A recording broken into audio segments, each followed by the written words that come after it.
Yahoo, apa kabar? Saya harap kita dalam keadaan baik. Pada saat ini kita belajar tentang pengajaran BIPA. Dalam pengajaran BIPA, ada beberapa materi yang perlu kita pelajari. Rumusan pertama, apa tujuan dari pengajaran BIPA? Yang kedua, apa itu keterampilan yang terdapat dalam pengajaran BIPA? Ketiga, bagaimana pelaksanaan atau penggunaan keterampilan dalam pengajaran BIPA? Kita sudah mengetahui apa yang menjadi materi kita saat ini.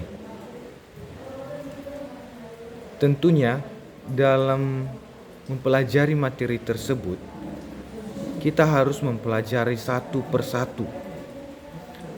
Yang pertama, kita mengetahui tujuan pengajaran BIPA. Tujuan pengajaran BIPA dulu yang dimaksud dengan bahasa Indonesia bagian penutur asing. Pengajaran BIPA sangat dibutuhkan oleh orang asing, mahasiswa asing. Jadi, pengajaran ini sangat perlu untuk mempelajari bahasa Indonesia yang baik dan benar.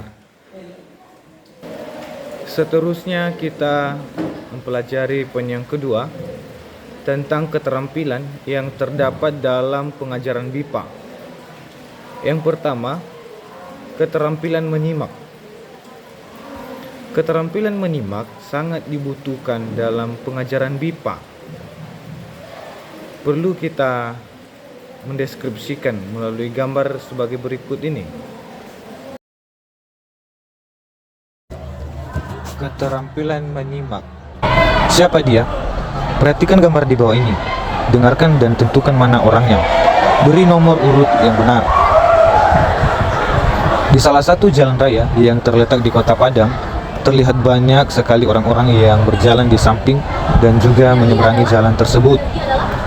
Terlihat di teras rumah duduk kakek dan nenek sambil menikmati pemandangan jalan raya. Agak ke samping, berdiri seorang laki-laki mengenakan kemeja abu-abu dan celana panjang berwarna coklat dengan dasi yang ada di lehernya. Di sampingnya perempuan berbaju warna ungu dengan memegang tangan anaknya yang kecil berbaju kuning. Mari sedikit mundur ke belakang. Terlihat sepasang kekasih bergandengan di seberang jalan, berjalan kaki sambil bercanda dan tertawa. Agak ke depan, berjalan seorang perempuan cantik menyeberangi jalan mengenakan dress merah, berambut kuning dan sepatu kaki tinggi dengan tas yang ada di tangannya. Maju lagi ke depan, terlihat seorang anak gadis bersepeda menyeberangi jalan dengan memakai helm pengaman. Dalam hal itu, hasil deskripsi terhadap gambar yang telah ditayangkan, kita sudah mendengarkan. Gambarannya tentunya dalam mendengarkan itu perlu adanya keterampilan menyimak. Yang tujuannya untuk menyimak ini supaya apa yang menjadi hasil yang kita dengar, yang kita simak, bisa kita mengerti dan bisa kita pahami. Keterampilan yang kedua, keterampilan membaca. Dalam materi ini perlu kita berikan satu contoh. Keterampilan membaca prosedur menghidupkan komputer. Pertama, kita harus membaca prosedurnya. Poin pertama, hidupkan CPU dengan menekan tombol power pada CPU. Yang kedua, adapun cara atau langkah-langkah yang harus diikuti untuk menghidupkan komputer. 3. Sambungkan komputer ke listrik. Pastikan kabel-kabel sudah terpasang dengan benar. 4. Seiring dengan perkembangan zaman, kemajuan teknologi yang semakin canggih pada saat ini, manusia sangat mudah untuk mengerjakan sesuatu. 5. Tunggu proses loading hingga selesai dan komputer siap untuk digunakan. 6. Pastikan mouse dan keyboard sudah terhubung dengan benar. Selanjutnya kita belajar keterampilan menulis. Keterampilan menulis sangat dibutuhkan dalam pembelajaran BIPA. Dikarenakan ketika kita masuk dalam pembelajaran BIPA sangat dibutuhkan. Kita menulis apa saja yang menjadi pembelajaran di situ. Supaya tujuannya supaya tidak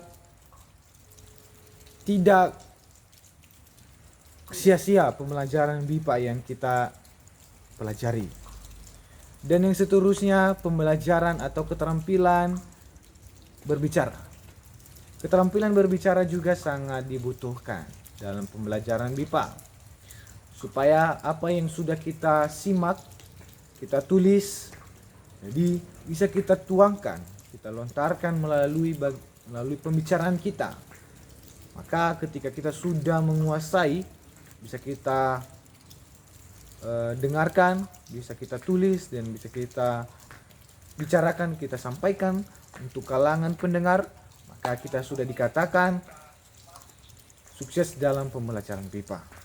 Jadi itu saja yang menjadi pembelajaran kita terhadap pembelajaran BIPA yang diasuh oleh Ibu Mastawati dalam hal tugas atau ujian UAS akhir semester 5.